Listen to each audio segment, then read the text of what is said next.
À quelques minutes du service de midi, les employés de ce restaurant d'Hendaye dialoguent tranquillement en langue des signes. À l'heure du coup de feu, là aussi, les gestes remplacent les mots et les consignes passent par les mains.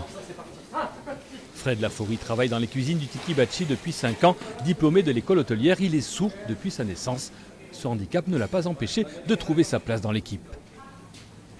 Au début, on écrivait sur le tableau, on mettait des mots, on essayait de prendre les mêmes mots, on les collait, on essayait de communiquer comme ça. On écrivait, on posait. Et puis au fur et à mesure, on s'est rendu compte que c'était plus compliqué, on a commencé à signer, on a enlevé le tableau.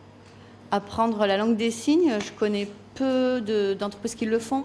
Car cette inclusion réussie vient de la volonté de Bichente Toyos, patron du Tiki Bachi. Il a décidé d'apprendre la langue des signes.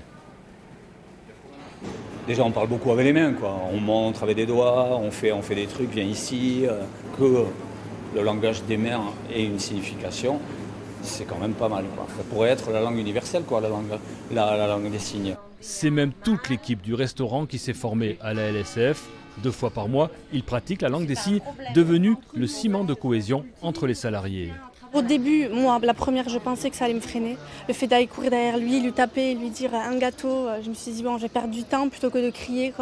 Et en fait, au final, à travers les vitres et tout, on arrive à communiquer au loin. Au final, c'est vrai que c'est un gain de temps. On pense que c'est une perte de temps, mais pas du tout. Le Tiki Bachi a été récompensé par la CCI de Bayonne, un maquila de l'économie pour saluer cette inclusion réussie et exemplaire.